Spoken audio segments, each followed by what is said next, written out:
صلی اللہ تعالی علیہ وعلی آلہ واصحابہ وبارك وسلم تسليما كثيرا. أما بعد فأعوذ بالله من الشيطان الرجيم. بسم الله الرحمن الرحيم. قل إن صلاتي ونسكي ومحياي ومماتي لله رب العالمين. آمنت بالله صدق الله مولانا العظيم وصدق رسوله النبي الكريم ونحن على ذلك من الشاهدين والشاكرين والحمد لله رب العالمین. بزرگان محترم اور برادران عزیز، السلام علیکم ورحمۃ اللہ تعالی وبرکاتہ.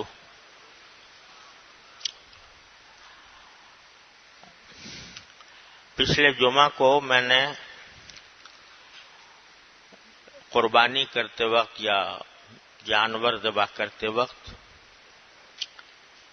جو اللہ کا نام لیا جاتا ہے بسم اللہ اللہ اکبر کہہ کر، اس کی وجہ بھی بیان کی تھی اور جس تصور کے تحت وہ اللہ کا نام لینا چاہیے اس کی بھی تشریح کی تھی.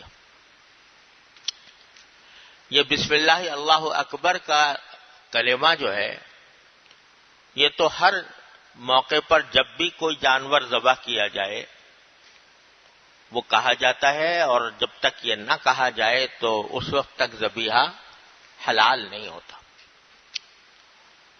لیکن ایک جملہ ہے جو قربانی کے وقت، خاص طور پر قربانی کے وقت جب آدمی جانور ذبح کرے تو اس وقت میں اس کی تلقین کی گئی ہے کہ وہ یہ جملہ کہے جو میں نے ابھی قرآن کریم کی آیت کے حوالے سے آپ کے سامنے پڑھا، یعنی ان صلاتی و نسکی و محیایا و مماتی للہ رب العالمین،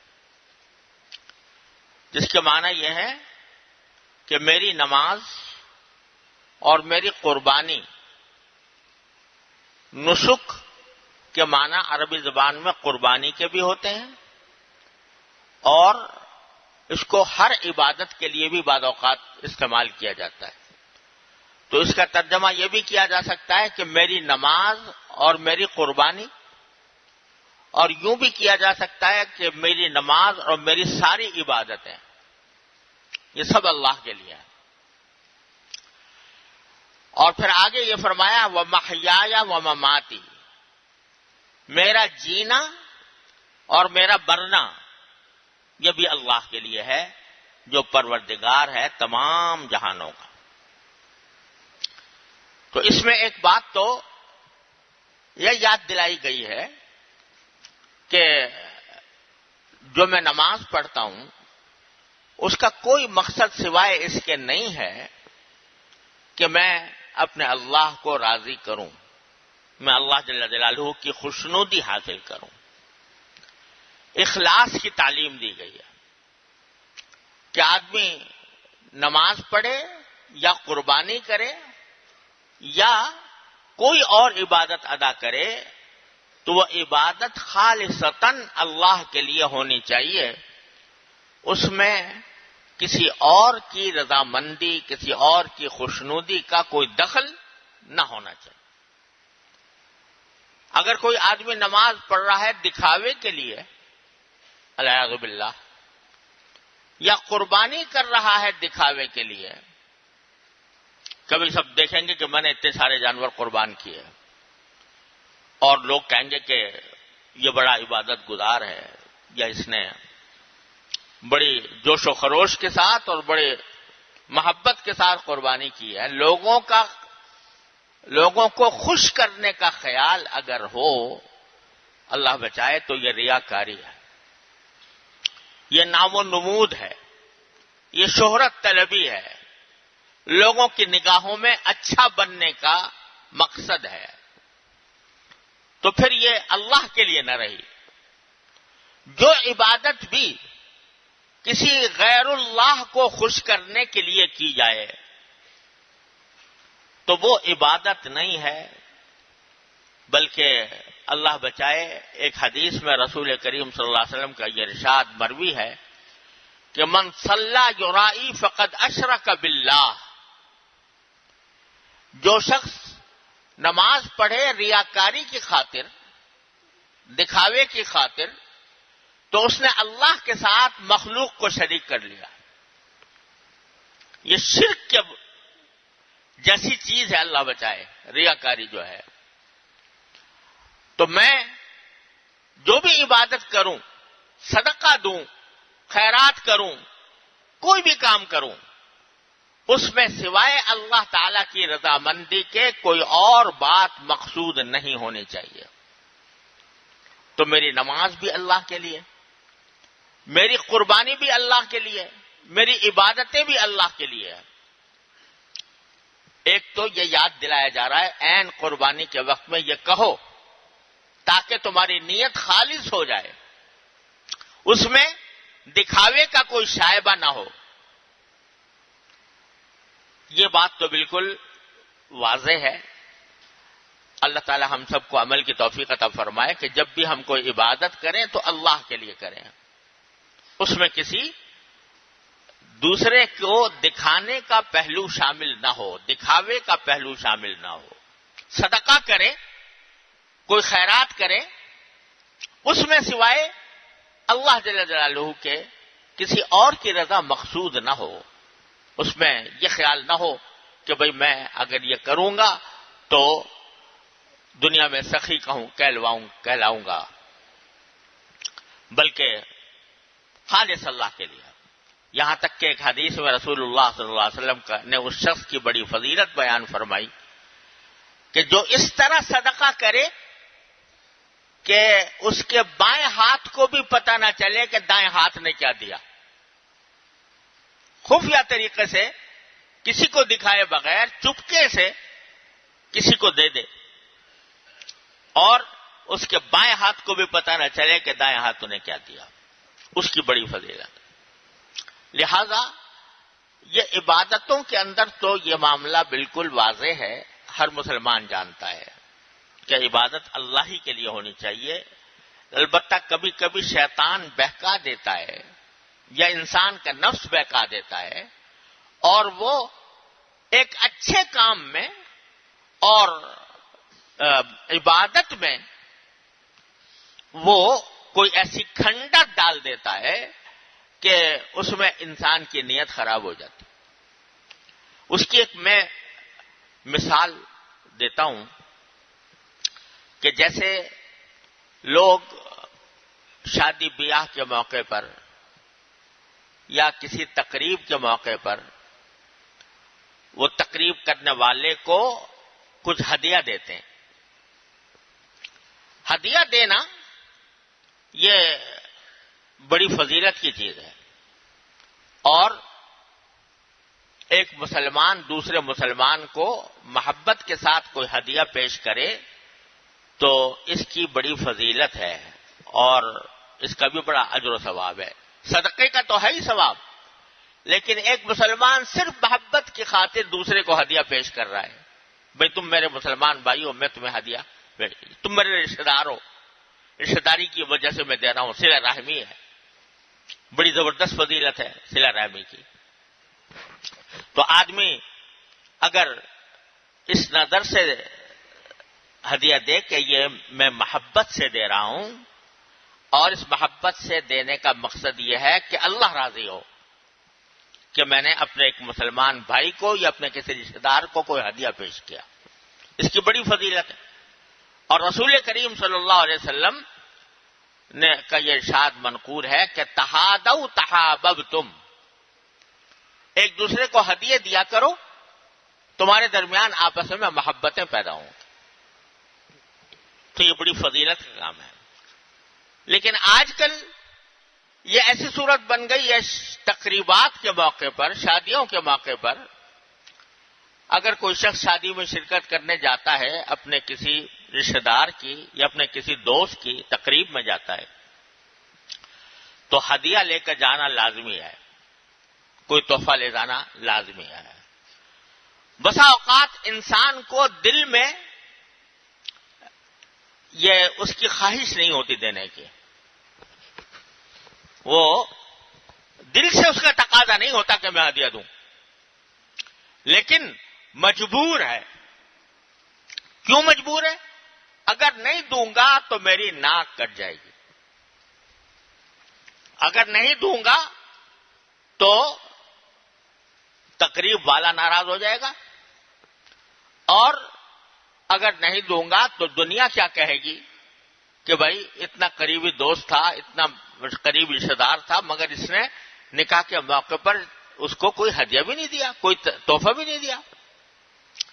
اب یہاں جو دے رہا ہے وہ اللہ کے لیے نہیں دے رہا، کیونکہ اندر سے دل نہیں چاہ رہا تھا، اندر سے دل نہیں چاہ رہا تھا، لیکن اس لیے دے رہا ہے کہ میں لوگوں کی اعتراض سے بچ جاؤں اور لوگ مجھے کیا کہیں گے۔ تو اب جو دے رہا ہے وہ لوگوں کی خاطر دے رہا ہے، اللہ کے لیے نہیں۔ تو یہ ان صلاتی و نسکی للہ میں داخل نہ رہا۔ اب یہ کیا ہو گیا؟ یہ خالص ریاکاری ہو گئی، یہ خالص نام و نمود ہو گیا۔ بلکہ بہت سے معاشروں میں اب بھی یہ صورتحال موجود ہے کہ جو شخص شادی بیاہ کے موقع پر کوئی پیسے دیتا ہے تو باقاعدہ اس کی فہرست تیار ہوتی ہے، فلاں نے اتنے دیا، فلاں نے اتنے دیا، فلاں نے اتنے دیا، اور وہ فہرست محفوظ رکھی جاتی ہے تاکہ اس کے ہاں جب تقریب ہو تو میں بھی کم از کم اتنا ضرور دوں جتنا اس نے مجھے دیا تھا۔ یہ نیوتا کہلاتا ہے، اور یہ نیوتا جو ہے اس کو قرآن کریم نے صراحتاً منع فرمایا۔ ما آتیتم من ربا لیربو فی اموال الناس فلا یربو عند اللہ۔ اگر تم کسی دوسرے کو ہدیہ اس نیت سے دے رہے ہو کہ وہ پلٹ کر تمہیں اس سے زیادہ دے گا تو یہ اللہ کے ہاں کوئی اس کی قدر و قیمت نہیں ہے، اور یہ تمہارے لیے بجائے ثواب کے الٹا گناہ ہے تمہارے لیے یہ کرنا۔ اب ذرا ہم اپنے گریبانوں میں منہ ڈال کے دیکھ لیں کہ ہم کیا کر رہے ہیں۔ تقریبات میں جو ہدیے تحفے دیے جاتے ہیں اس کا مقصود یہ صرف یہ ہوتا ہے کہ دنیا کو خوش کیا جائے، اللہ کو خوش کرنا مقصود نہیں۔ لہذا نہ صرف یہ کہ وہ ثواب نہیں الٹا گناہ ہے۔ پھر کیا ہوتا ہے کہ اسی سے رنجشیں پیدا ہوتی ہیں۔ ہم نے تو فلاں کی شادی میں یہ کیا تھا اور اس نے ہمارے ہاں کچھ بھی نہیں کیا، ہم نے تو فلاں کو اتنا دیا تھا اور اس نے ہمیں کچھ بھی نہ دیا، یا دیا تو کم دیا۔ اس کی باقاعدہ غیبت شروع ہو جاتی ہے، اس سے دل میں رنجش پیدا ہوتی ہے، اور محبتوں کا فائدہ حاصل ہونے کے بجائے نفرتیں پیدا ہو۔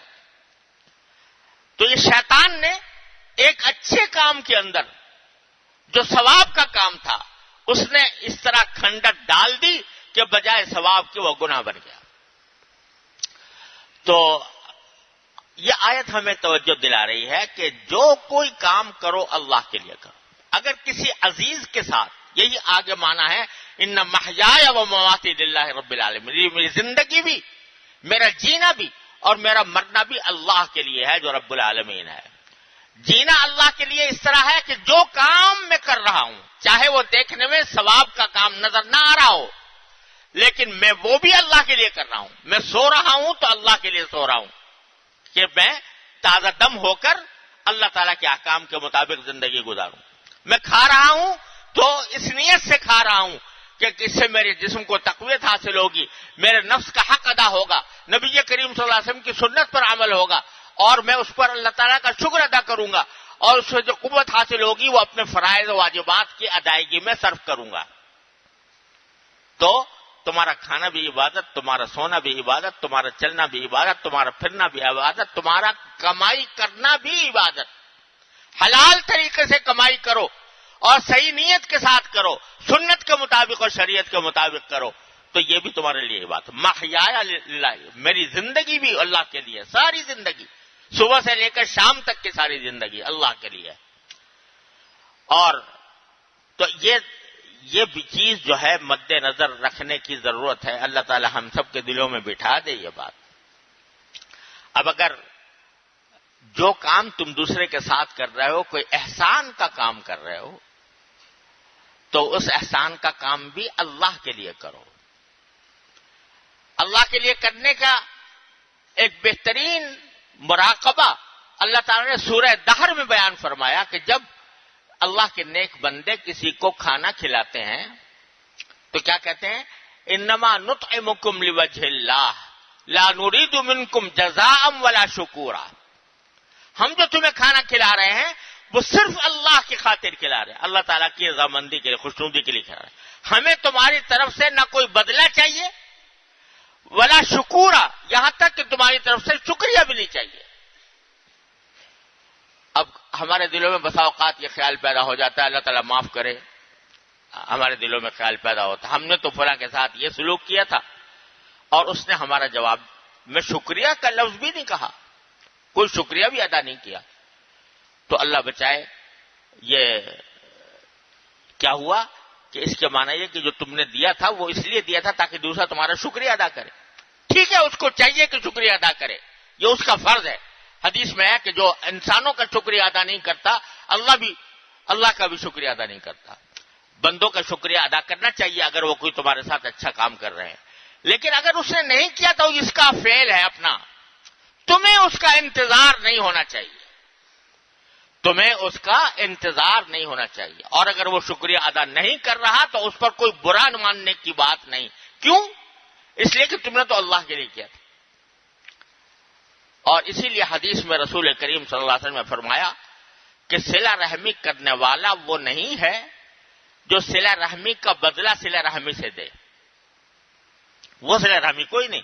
اس نے بھی تمہارے ساتھ صلہ رحمی کی تھی، تم نے بھی کر دی، بدلہ ہو گیا۔ لیکن اصل صلہ رحمی کرنے والا وہ ہے کہ دوسرا تو قطع رحمی کر رہا ہے، یعنی تمہارے رشتہ داری کا حق ادا نہیں کر رہا اور تم اس کے جواب میں صلہ رحمی کر رہے ہو۔ وہ تو تمہارے ساتھ برا سلوک کر رہا ہے اور قطع رحمی کا ارتکاب کر رہا ہے، اور تم اس کے ساتھ اچھا سلوک کرو، یہ ہے در حقیقت صلہ رحمی۔ یہ حدیث میں رسول کریم صلی اللہ علیہ وسلم نے واضح فرمایا۔ یہ کیوں؟ اس لیے کہ صلہ رحمی تم نے اس لیے نہیں کی تھی کہ دوسرا اس کا جواب دے، صلہ رحمی اس لیے نہیں کی تھی کہ دوسرا شکریہ ادا کرے، بلکہ صلہ رحمی اس لیے کی تھی کہ میرا اللہ راضی ہو جائے۔ وہ مقصد حاصل ہو گیا تمہارا، تم نے کر دیا، اللہ راضی ہو گیا۔ اگر دوسرا شکریہ ادا نہیں کرتا تو کچھ پرواہ کی بات نہیں، دوسرا بدلہ نہیں دیتا کوئی پرواہ کی بات نہیں، اس واسطے کہ تم نے جو کچھ کیا تھا وہ اللہ کے لیے کیا تھا، اس کا بدلہ انشاءاللہ وہاں جا کے ملے گا، اور ایسا ملے گا کہ دنیا کے شکریہ اور دنیا کے بدلے اس کے آگے ہیچ در ہیچ ہے، ان کی کوئی حقیقت نہیں، جو بدلہ وہاں پر ملنے والا ہے۔ تو یہ حقیقت ہے جو ہم سے کہلوائی جا رہی ہے قربانی کے وقت میں، ان صلاتی و نسکی و محیایا و مماتی للہ رب العالمین، میرا جو کچھ ہے اللہ کے لیے ہے۔ اور یہ وہ نسخہ کیمیا ہے، کیمیا کا نسخہ جو مٹی کو سونا بنانے والا، کہ ہر کام بندے کا جو دنیا میں کر رہا ہے، وہ چاہے وہ کھانا ہو، چاہے پینا ہو، کمانا ہو، کسی کے ساتھ کوئی اچھا برتاؤ ہو، یہ سب کا سب چیزیں عبادت بن جاتی ہیں اور اللہ تعالیٰ کے ہاں اجر و ثواب کی مستحق ٹھہرتی ہیں، اگر انسان بس ذرا سا اپنا زاویہ نگاہ بدل لے، اپنا سوچنے کا انداز بدل لے۔ سوچنے کا انداز یہ ہو کہ میں تو جو کام کر رہا ہوں اللہ کے لیے کر رہا ہوں، بس جب یہ ہو گیا تو تمہاری جینا مرنا تمہارا اللہ کے لیے ہو۔ اور ہمارے حضرت شیخ عارفی قدس اللہ تعالی سرہ ہمیں یہ تعلیم دیا کرتے تھے، اور بڑی کام کی تعلیم ہے، کہ جب صبح کو اٹھو، فجر کی نماز ادا کرو، دعا کرتے ہی ہیں سب نماز کے بعد، تو اس دعا کے اندر یہ جملہ کہہ لیا کرو، یا اللہ ان صلاتی و نسکی و محیای و مماتی للہ رب العالمین. کیا کہہ لیا کرو کہ اللہ آج سارے دن جو کام کروں گا وہ اللہ آپ کے لیے ہوگا، جو کام کروں گا آپ کے لیے ہوگا، اور کھاؤں گا تو آپ کے لیے کھاؤں گا، کماؤں گا تو آپ کے لیے کماؤں گا، اپنے بیوی بچوں سے اگر بات کروں گا، ہنسوں گا، بولوں گا، وہ بھی آپ کے لیے کروں گا، کیونکہ آپ نے اس کا حکم دیا ہے مجھے کہ ان کے ساتھ اسے سلوک کیا جائے. رشتہ داروں سے ملوں گا تو آپ کے لیے ملوں گا، کیونکہ آپ نے رشتہ داروں کے ساتھ حسن سلوک کا حکم دیا ہے. اپنے دوستوں سے ملوں گا، ان کے ساتھ اگر کوئی خوش طبعی بھی کروں گا، کوئی ہنسی مذاق کی جائز بات بھی کروں گا تو آپ کے لیے کروں گا، کیونکہ آپ کے نبی کریم صلی اللہ علیہ وسلم بھی اپنے صحابہ کے ساتھ خوش طبعی کی باتیں کیا کرتے تھے. تو صبح سے لے کر شام تک جو کام کروں گا اللہ آپ کے لیے کروں گا، یہ جملہ کہہ کر تصور کر لو، اور پھر اس پر مدد بھی اللہ ہی سے مانگ لو. یا اللہ میں نے ارادہ تو کر لیا اور اپنی طرف سے یہ عزم کر لیا کہ میں جو کام کروں گا آپ کے لیے کروں گا، لیکن میں خود سے میں کمزور آدمی ہوں، میں خود سے یہ کام نہیں کر سکتا، تو اللہ مجھے اس ارادے پر اور اس عزم پر ثابت قدمی بھی آپ ہی عطا فرمائیں. اور رسول کریم صلی اللہ علیہ وسلم کی یہ دعا ہے، اگر کسی کو یاد ہو وہ پڑھ لیا کرے، نہ یاد ہو تو یاد کر لے، اور نہ کر سکے تو کم از کم اس کا جو مفہوم ہے وہ اللہ تعالیٰ کے سامنے پیش کر دے. کیا حضور فرماتے ہیں صلی اللہ علیہ وسلم کہ ان قلوبنا و نواسینا و جوارحنا بیدک لم تملکنا منها شیئا فاذا فعلت ذلك بنا فكن انت ولينا واهدنا الى سواء السبيل. یہ مناجات محبوب میں بھی لکھی ہوئی دعا. کیا کہہ رہے ہیں رسول کریم صلی اللہ علیہ وسلم؟ اے اللہ، دعا کرتے فرما رہے ہیں، اے اللہ ان نواسینا، ہماری پیشانیاں، و جوارحنا، یہ ہمارے ہاتھ پاؤں، ہمارے اعضاء، نواسینا و جوارحنا بیدک، اللہ سب آپ کے قبضے قدرت میں ہے.